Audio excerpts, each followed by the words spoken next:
Development हुई है। शेर अफजल मरवत साहब की बात कर रहे थे तो उन्होंने भी जो है वो एक ट्वीट किया है इस बारे में।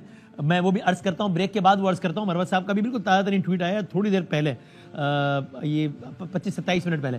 लेकिन दानियाल साहब अस्सलाम वालेकुम। जी सर, बहुत शुक्रिया आपका वक्त देने का।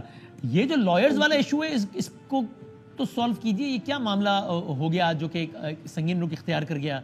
दानियाल साहब, आज दिन भर लोग फुटेजेस देखते रहे कि जनाब वो पुलिस और लॉयर्स की आंख मचोली और सारा कुछ। वसीम भाई, उसके ऊपर अगर कमेंट करने से पहले मैं 2 मिनट खाली आपकी लूंगा। ये जो 9 मई की बात हो रही थी, जी कहिए। जो पीटीआई के रहनुमा हैं, जो भी है जी, इंतजार में जोधा साहब बैठे जी। बिल्कुल जी, इन्होंने 9 मई की बात की। देखिए, इनकी सबसे अनफॉर्चुनेट चीज ये है कि आज भी ये अपनी डिटाई पे बैठे हुए हैं। आज भी ये तफरीक के ऊपर, नफरत के बीच इनकी बातें। देखिए, आप जब हम बात करते हैं कि कल जो DGISPR की प्रेस कॉन्फ्रेंस थी, वो बड़ी प्रिसाइज और बड़ी टू द पॉइंट थी, और उस पर उन्होंने बड़ा क्लियर एक वाजे वो लिया कि अगर इनके साथ जमातों के साथ कोई बैठ के बात कर सकता है तो वो पॉलिटिकल गवर्नमेंट कर सकती है। पॉलिटिकल ये मैंडेट हमारा नहीं है। लेकिन उसी सांस में उन्होंने कहा कि जिन लोगों ने ये किया उनको सजा दी जाएगी, उनको सजा दी जानी चाहिए। लेकिन आज भी ये जो PTI के लोग हैं, they are not ready. How do you go forward कि आप अपनी गलती को मानो, एक्सेप्ट करो और चीजों को आगे लेके जाओ। आज पाकिस्तान की 93% अवाम ने इनको वोट ना देकर इनके साथ खड़े होने से साइड पे हो गए। उन्होंने कहा कि हम 9 मई के लोगों के साथ, जलाओ गिराव करने वालों के साथ, पाकिस्तान में तफरीक फैलाने के साथ, पाकिस्तान को तोड़ने वालों के साथ। अच्छा, वो इसमें मुस्कुरा रहे हैं मुसलसल पिंचोता साहब, लेकिन ये अगर ये वाला फॉर्मूला है तो इस फॉर्मूले मैं सिर्फ ये कहूंगा कि इनसे कहिए कि काकड़ साहब का जवाब दें, जिन्होंने कहा है कि अगर फॉर्म 47 की बात मैंने बता दी तो ये मुंह दिखाने के काबिल नहीं रहेंगे। इनसे सिर्फ ये बात पूछिए कि ये किस मुंह से ये हमें कह रहे हैं कि हमारे साथ बात करें। भाई, आप इररिलेवेंट लोग हैं, आपके पास है क्या? आपका तो वज़ीर आज़म सिर्फ फीते काटने के लिए रखा हुआ है कि ये यार एक सेकंड, आप अपनी बात कर लिए, फिर आप करते रहना ना। आप ये तो हरकतें आप लोगों को यहाँ पहुंचा दी है जिसने, तो आप आपस में तफरीक करने पहले इकट्ठे हो जाएं। देखिए, आपके जो बाई इलेक्शन हम इकट्ठे हैं भाईजान, हम इकट्ठे हैं भैया, हम बिल्कुल इकट्ठे हैं।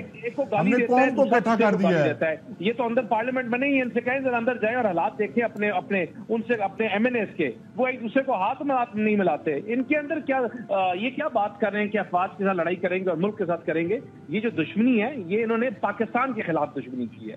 और आज भी rather than being apologetic, rather than accepting, आज भी ये कहते हैं कि हम किसी के बाप से माफी नहीं मांगेंगे। क्यों भाई? कि आप क्यों नहीं माफी मांगेंगे? आपके वो लोग जिनको आपने उकसाया, उन बच्चों जिनको आपने निकाला, उन बच्चों को जिनको आप उकसाते रहे, आप कहते रहे कि जलाओ घेराव करो, आपके लोग कहते रहे कि हमले करो, आज आप अपने आप को डिसएसोसिएट करें उन लोगों से। आप तो पहले ही कह रहे हैं कि वो हमारे नहीं, वो हमारे नहीं। इनकी दोगली पॉलिसीज जो है, जब सऊदी गवर्नमेंट आई तो फिर इनके एक ही बंदे ने उठ के पॉइंट किया कि ये भी हमारी हुकूमत में एक दाने में मुलव्वस थे। आप क्या कह रहे हैं? इनको किससे माफी मांगनी चाहिए? लेके चले गए PTI को किससे माफी मांगनी चाहिए? इनको आके अवाम से माफी मांगनी चाहिए।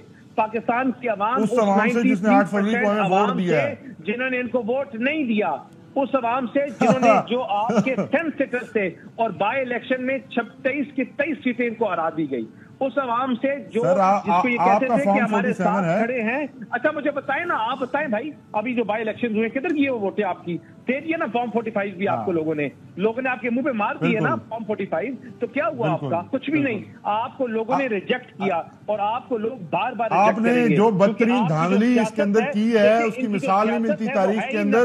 आप इस ढिठाई के साथ इस किस्म की धांधली करते हैं कि आप शर्मिंदा भी नहीं होते। अब आपने बात कर ली, वसीम साहब मुझे चांस दीजिएगा कि मैं इनका जवाब दूं। ये कभी किसी के साथ आके ये बात कर सकते हैं कि हमने इस मुल्क को ये दिया, 4 साल में ये इंफ्रास्ट्रक्चर दिया, ये प्रोजेक्ट्स दिए, ये जी, हमारी 6.1% ग्रोथ थी जब हम गए थे।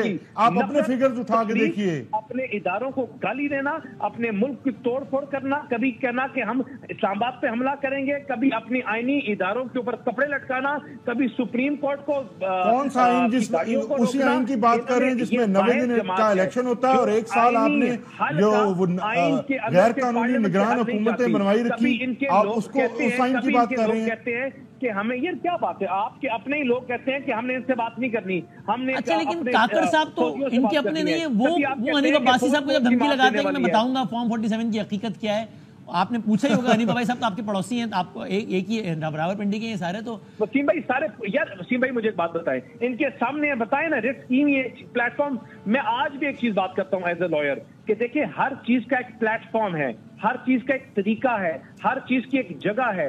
उन जगहों को अवेल कर रहे हैं, उन सारा प्रोसेस को फॉलो करें। मुझे रावलपिंडी की हिस्ट्री की सबसे ज्यादा वोट पड़ी पिछले इलेक्शन में, 1,07,000 वोट पड़ा। मैं फिर भी इलेक्शन हार गया। मैंने कहा कि धांधली हुई, सब कुछ हुआ, फॉर्म्स लेके गया, लेकिन मुझे बात बताएं कि हमने फिर क्या, हमने जलाओ गिराव किया? हमने कहा कि हम मुल्क को बंद करेंगे? हमने क्या सिस्टम चले? लेकिन मेरा सवाल काकड़ साहब से मुताल्लिक था कि आप उनके बयान की मजम्मत ही कर दें कम से कम, कि क्या बात की उन्होंने? निगरान वजीर आजम कह रहा है कि यार वो फॉर्म 27, बताऊं मैं फिर क्या हुआ था? जो मर्जी कहे काकड़ साहब का तो मैंने कोई बयान काकड़ साहब का ऐसा कोई सुना नहीं। वो बड़े सुलझे हुए बंदे हैं। हनीफ अब्बासी साहब से पूछा नहीं आपने? हनीफ अब्बासी साहब तो आपके साथ के ही तो हैं पिंडी के, उन्होंने मेरे भाई हैं, लेकिन मैंने उनसे भी नहीं पूछा। लेकिन ऐसा बयान हो या ना हो, फर्क नहीं पड़ता। ये अच्छा, मुझे एक ब्रेक लेने दे, मुनीर भट्टी साहब से बात करूं, ये ना वो मेरे खिलाफ एहतजाज शुरू कर दें कि भाईजान आपने भी हमें, और इंशाल्लाह आपको नजर आएगा कि हम 2 तिहाई अक्सरियत के साथ हर बाई इलेक्शन जीतेंगे और ये इसी तरह होते रहेंगे। अच्छा, एक छोटा सा ब्रेक लेता हूं, तीनों मेहमान हमारे साथ। मैं फिर मुनीर भट्टी साहब आपसे आगाज करता हूं, और मैं ब्रेक से पहले बता दूं, शहबाज शरीफ साहब ने आपसे थोड़ी देर पहले ट्वीट किया है, 9 मई महज तारीख का एक स्याह तरीन दिन नहीं है, ये रियासत पर सियासत कुर्बान करने और सियासत के लिए रियासत पर हमला कर देने वाली 2 सोचों को अलग अलग कर देने वाला दिन है। एक तरफ वतन पर लहू निछावर करने वाली कौम के अजीम बेटे, उनके अजीम अहले खाना, मुहिब वतन अवाम, दूसरी तरफ नफरत की आग में सुलगते वो किरदार जिनके दिल में रियासती मफादात का कोई दर्द है, ना आंख में कौमी यादगारों, रियासती इदारों, आइन कानून के लिए कोई इज्जत और शराफत है। 1 साल गुजर गया, लेकिन कौम और पाकिस्तान अपने मुजरिमों को ना भूली है ना भूलेंगे। वादा है अर्ज़े पाक अजीम शोहदा, उनके वरसा और कौम से 9 मई फिर कभी नहीं। हमें आगे बढ़ना है और तरक्की के मनाजिल तय करनी है, अपनी आने वाली नस्लों को एक रोशन मुस्तकबिल देना है। शहबाज शरीफ साहब का बयान अब से कुछ मिनट पहले